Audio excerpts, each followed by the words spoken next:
Laisse-moi tranquille, laisse-moi tranquille, laisse-moi tranquille. Dans la vidéo d'aujourd'hui, je vais te montrer une agression réelle qui s'est passée dans un magasin où l'agresseur a saisi la caissière avec une saisie de t-shirt. C'est ce qu'on va voir dans la vidéo.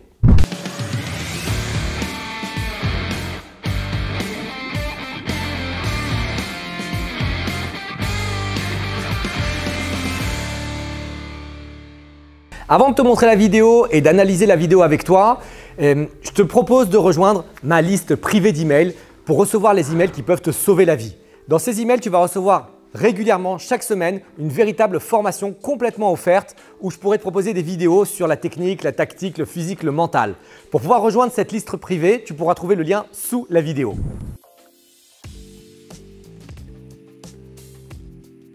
Qu'est-ce qui se passe? On voit qu'on est dans un magasin, un restaurant de type fast-food et le client, qui apparemment n'est pas content, on ne sait pas trop pourquoi, vient saisir de façon assez agressive l'employé et il ne va pas la lâcher à partir de ce moment-là.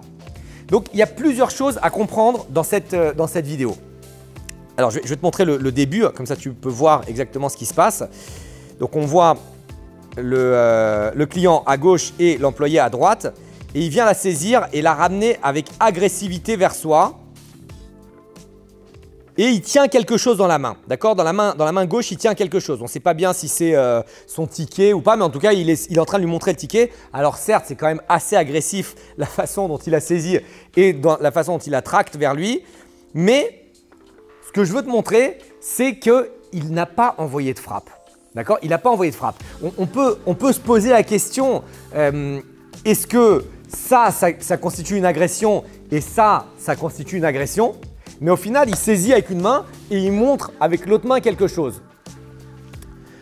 Ce que tu peux faire dans cette situation et ce que cette dame aurait dû faire dans cette situation, c'est qu'au moment où elle se fait saisir, elle vient pousser, empêcher la saisie, donc faire de la prévention, que ce soit avec l'avant-bras ou que ce soit avec la main et évidemment reculer.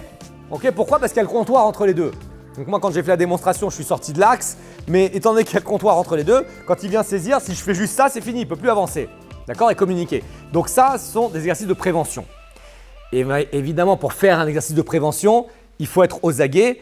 La personne qui est derrière le comptoir, elle ne se doute pas qu'elle va se faire attaquer. Mais en tout cas, si un jour ça t'arrive, sache qu'en lisant l'agresseur en face de toi, en voyant qu'une main arrive, c'est mieux de dévier, c'est mieux de pousser la main plutôt que de se faire saisir parce qu'au final, elle a eu de la chance. Elle s'est faite saisir et on voit qu'elle essaye de frapper mais ça ne donne pas d'effet, mais la saisie, elle continue à être là. Ça veut dire que si jamais il avait saisi et en même temps il frappait, ça aurait été une très mauvaise situation avec le comptoir entre les deux pour pouvoir se défendre. Donc, première chose à mettre en application, c'est les notions de prévention. Je te mets la suite de la vidéo et je continue à te commenter.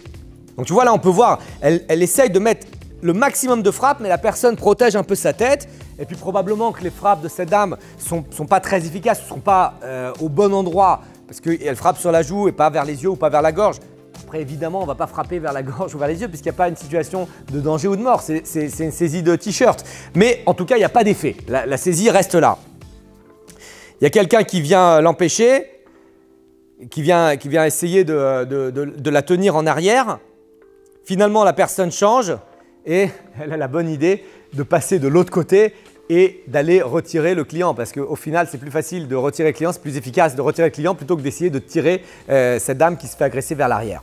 Donc, ce qu'elle aurait pu faire si elle avait été saisie, et ce sont des stratégies qu'on peut mettre en place lorsque ce n'est pas dangereux, encore une fois, parce que si la situation est dangereuse, eh bien, il va falloir gérer le point qui est en train d'arriver. Okay? Il va falloir frapper vers les zones sensibles. Mais là, ce n'était pas dangereux, il montrait certes d'une façon agressive, je ne sais pas ce qu'il montrait, son ticket ou peu importe, peut-être qu'il n'avait pas reçu ses frites chaudes, j'en sais rien de ce qui s'était passé. Mais en tout cas, la saisie, elle n'allait pas tuer cette femme et il n'y avait pas d'attaque de l'autre côté. Donc on aurait pu faire ce qu'on appelle une clé où elle contrôle le poignet de l'agresseur et elle vient ici en écrasement du pouce. On vient mettre l'éminence ténard sur le pouce, serrer les doigts autour du pouce et venir écraser son pouce tout en tirant vers l'arrière. Okay? C'est-à-dire lui, il va vers l'arrière et moi, je pousse vers l'avant. Donc, ce genre de mouvement, ce qui veut dire qu'on va complètement contraindre le pouce ici. Donc, ça fait une clé. C'est une souffrance assez importante. Je ne sais pas si tu peux nous confirmer que tu as mal. Et on vient aussi pousser. Okay, donc, il faut faire attention parce que ici, si je serre fort, je peux lui casser le pouce. Donc, on vient pousser ici en même temps. Donc, on crée de la distance. C'est-à-dire que si maintenant il veut me frapper, c'est beaucoup plus compliqué pour lui. Il y a toujours le comptoir entre les deux. Et bien évidemment, avec les stratégies physiques, je rajoute la stratégie orale où je lui dis reculez, reculez, reculez, laissez-moi tranquille. Okay, ça veut dire que je lui donne l'ordre de me laisser tranquille, d'arrêter son agression. Je contrôle son bras et je reste vigilant sur le reste. Okay, ça, c'est important. On peut aussi dire que la personne, le deuxième employé, aurait pu aussi faire cet exercice. Ça veut dire lui aussi, il pouvait attraper le pouce et tirer. Ou ce qu'il a fait à la fin qui était très bien, tirer la personne vers l'arrière et ça a solutionné le problème. Pour conclure la vidéo, ce qui est important à retenir, c'est qu'on ne doit pas laisser quelqu'un venir nous saisir. Pourquoi? Parce qu'on voit qu'à partir du moment où il y a la saisie et que la personne vient tirer dans tous les sens, c'est très très dur de ne pas être embarqué. On voit que la fille, effectivement, il y a un delta de poids entre les deux, mais elle est balancée dans tous les sens. Donc, il ne faut pas nous laisser saisir, que ce soit les cheveux, le t-shirt, évidemment la gorge. Enfin, en tout cas, tout ce qui est saisi, il ne faut pas laisser faire. Donc, on va mettre de la prévention en poussant et en évitant que la personne vienne poser la main sur nous. Ça, c'est important. Deuxièmement, on a vu la différence entre une saisie dangereuse et une saisie non dangereuse. Là, cette vidéo, je la classe dans les saisies non dangereuses. Pourquoi? Parce que certes, il a saisi, mais au final, il ne lui a pas tapé la tête dans le comptoir, il ne lui a pas mis de coup de l'autre côté. Donc, on est sur, il faudrait donner une solution souple.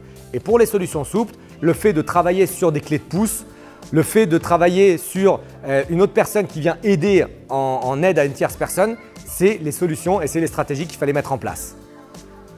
C'est tout ce que je voulais te dire dans cette vidéo. Je t'invite à commenter dans la zone de commentaires si tu as des questions, si tu as des choses qui ne sont pas claires dans ce que je t'ai dit comme conseil. Je t'invite également à partager la vidéo parce que peut-être qu'elle pourrait aider d'autres personnes et à liker la vidéo. Je te retrouve très prochainement.